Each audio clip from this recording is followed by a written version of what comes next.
Bueno, nos quedamos aquí en definir qué hace cada uno de estos análisis de grado de libertad, cada uno de estos eh, correspondientes, pues, como lo podríamos mencionar, donde habíamos analizado que para sacar el número eh, del análisis de grado de libertad se necesitaba esta ecuación, donde vemos que tenemos el número de variables de corriente independiente, el número de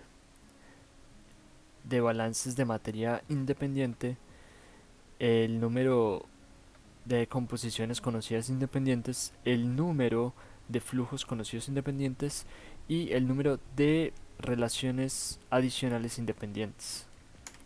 Bueno, entonces vamos a ver a qué hace referencia cada uno de los términos involucrados en el cálculo de los grados de libertad.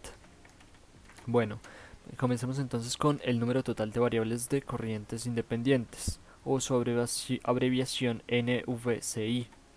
Es igual a la suma total de sustancias presentes en todas las corrientes que entran o salen de una unidad, o en todas las corrientes del proceso. ¿Vale? Por ejemplo, aquí tengo este modelo de procesos, en donde voy a tener que en el flujo número uno va a estar A, B, C, y va a entrar a mi unidad de proceso número uno, donde de esa unidad de proceso número uno va a salir otras sustancias en un flujo 2 que es el ABC, y esta me va a entrar en una unidad de proceso número 2, el cual va a tener dos salidas, que va a ser el flujo número 3 y el flujo número 4. En el flujo número 3 podemos ver que sale la sustancia A y B, y en el flujo número 4 sale la sustancia C. Bueno, entonces para obtener el número de variables conocidas independientes, como su nombre lo indica, son eh, cada una de estas sustancias, no importa si se repiten. Entonces, por ejemplo, tenemos A, B y C en el flujo uno, tenemos 3, con estas otras 3 del flujo 2 tenemos 6, 1, 2, 3, 4, 5, 6, y tenemos otras 3, una 2 que salen por el flujo 3 y una que sale por el flujo 4. Entonces, si hacemos la suma de todas las variables conocidas independientes, nos va a dar un resultado de 9, como lo vemos acá. Es decir, 1, 2, 3, 4, 5, 6, 7, 8 y 9.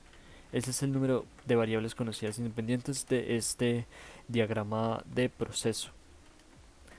Vamos a pasar al siguiente. El número total de ecuaciones de balance de materia independientes, o por sus siglas NVMI, es igual al número de sustancias diferentes presentes en una unidad o en un proceso. Es decir, el número de sustancias eh, igual al número de balances. Como tal, es el número de, de sustancias que, que no se repitan durante todo el proceso. En este proceso, pues entra ABC y también sale ABC. O sea, lo que entra tiene que salir. Y este es nuestro número total de ecuaciones de balance de materia independiente. Sería en este caso 3, 1, 2 y 3. Tenemos tres sustancias. ¿Ok? Ahora, el número total de composiciones conocidas independientes, o por sus siglas NCCI, se determina sumando la composición conocidas independientes de todas las corrientes. Si un flujo tiene S sustancias y se conocen S composiciones, se tienen S menos 1 composiciones conocidas independientes. Pero si se conocen S menos 1 o menos composiciones, ellas son todas composiciones conocidas independientes. Entonces el número de composiciones conocidas independientes va a ser igual a, digamos que las fracciones. Por ejemplo, acá tenemos que conocemos eh, la fracción de A, la fracción de B, en este caso, pues para el flujo uno, y para este flujo 3 tenemos también la fracción A de la sustancia A. En este caso, eh, tenemos 3, 1, 2 y 3.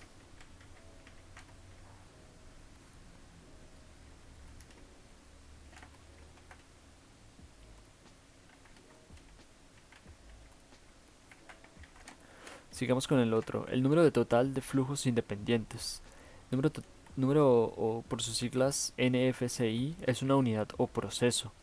Se establece considerando que si se conocen J flujos o J-1 flujos son independientes, pero si se conocen J-1 o menos flujos, ellos son todos flujos conocidos independientes. En este caso pues tenemos 0. Tenemos 0, siguiendo pues este ejemplo, porque no conocemos el flujo total de ninguno de estas unidades de proceso. No conocemos ni el 1, ni el 2, ni el 3, ni el 4. Por esa razón ponemos en este caso 0.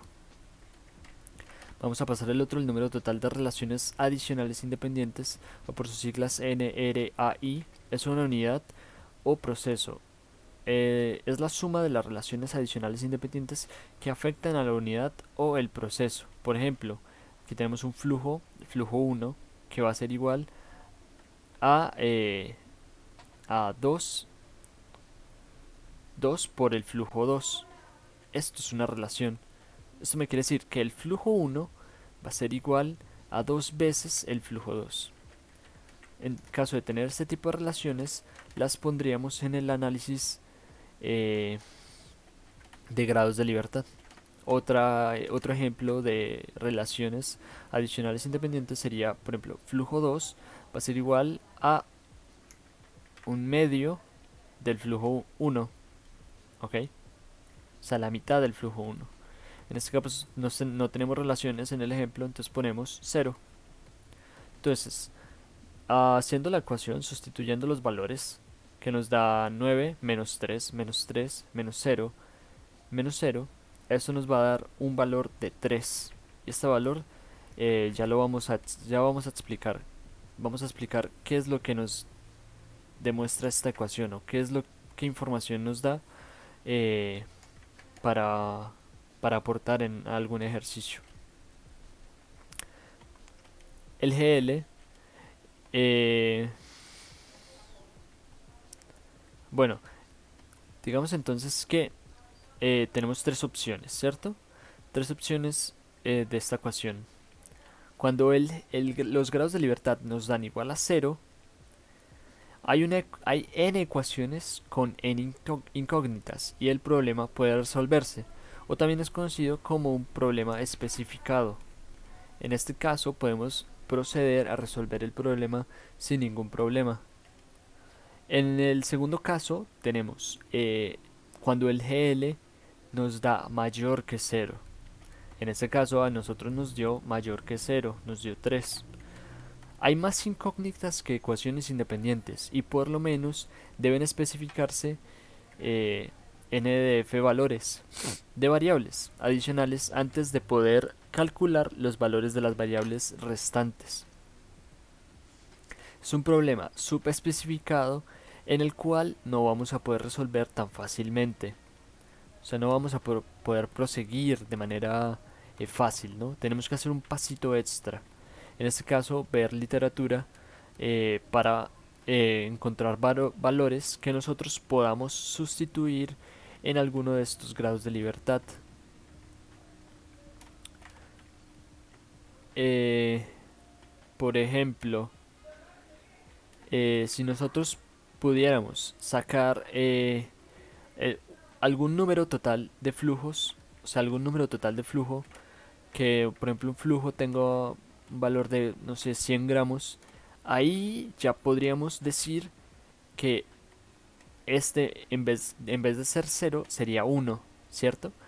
Y haciendo otra vez la ecuación nos daría un resultado de 2. Entonces la idea en este tipo de casos subespecificados es ir reduciendo el número hasta que obtengamos un valor de 0. Siempre es bastante complicadito y nos vamos a encontrar muchos ejercicios que son subespecificados y van a ser un dolor de cabeza.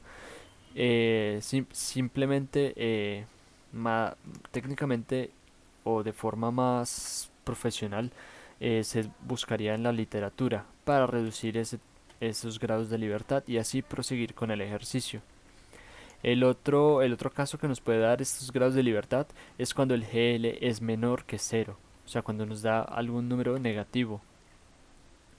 En este caso hay más ecuaciones independientes que incógnitas, o sea que el problema se puede resolver y es también conocido como un problema especificado. En este caso pues no hay problema. Eso sí, pues vamos a tener más ecuaciones que incógnitas, entonces hay que saber qué ecuaciones son las que en realidad nosotros vamos a necesitar.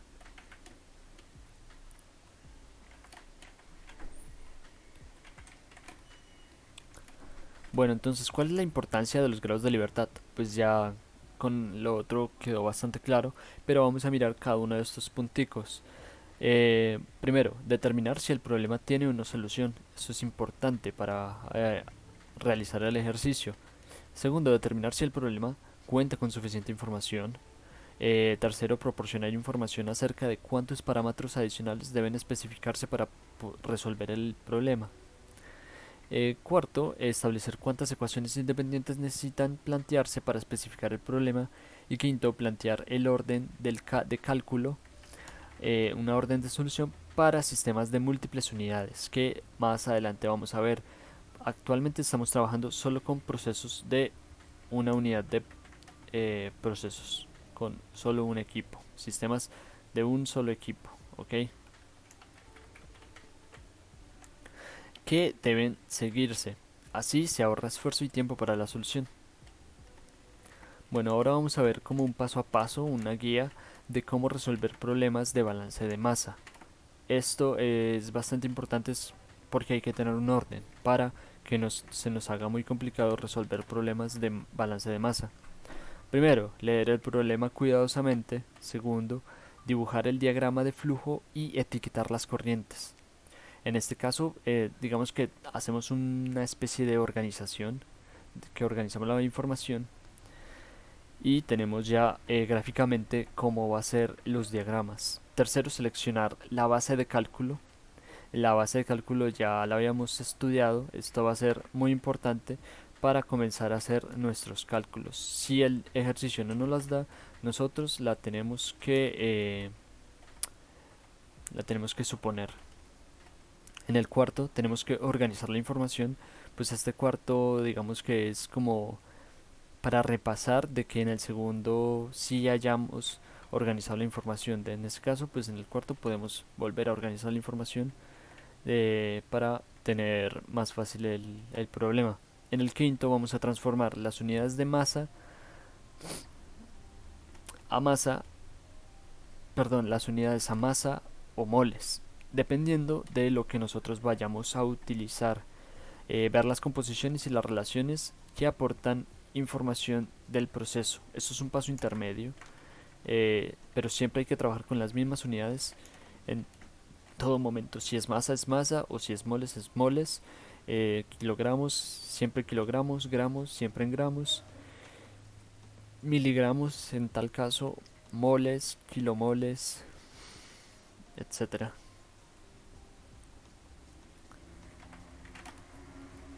Bueno, el punto 6 es también un intermedio, es elegir el sistema a analizar, ya sea si es un sistema estacionario o, o un sistema continuo.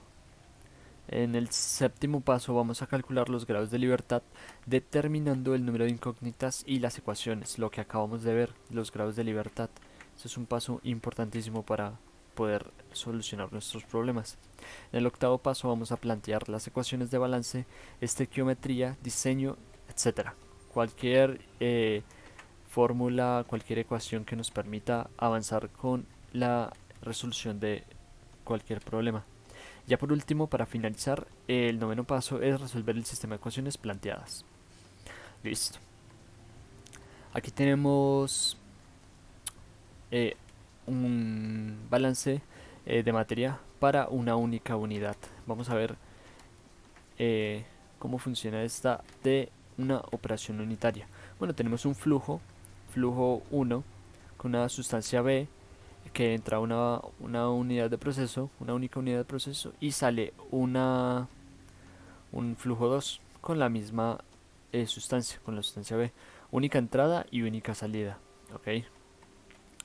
Como estamos trabajando sin reacción química, esto nos va a dar que la ecuación general va a ser entrada es igual a la salida, o el flujo 1 es igual al flujo 2, o si estamos trabajando en moles, N1 va a ser igual a N2. Entonces el balance general, eh, para ya sea balance molar o balance másico, aquí las tenemos. Siempre va a ser 0. Es decir, el flujo 1 menos el flujo 2 va a ser 0. ¿Ok? Flujo másico y flujo molar. Balance por componentes. Eso también es importante reconocerlo y tenerlo en cuenta. Porque vamos a tener diferentes tipos de componentes. O en este caso, solo tenemos un componente. Y para asegurarnos de que lo que salga sea igual a lo que entra, pues utilizamos esta ecuación eh, de balances por componentes. Entonces, balance molar y balance másico. Recordemos que el balance molar, los flujos en la molar están representados por N. Y en las balances másicos o en los flujos másicos va a estar representado por una F.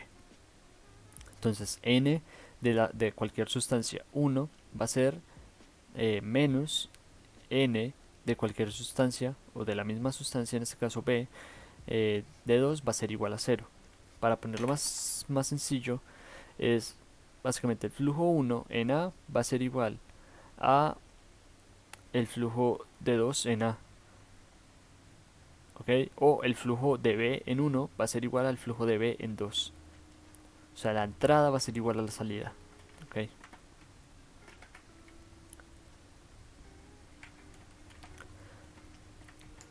Y aquí tenemos otro, otra, otro esquemita de, de un proceso en donde vamos a tener, eh, digamos, cuatro flujos. Dos que van a ser para entrada y dos que van a ser para salida. En este caso pues tenemos flujo 1, flujo 2, flujo 3 y flujo 4.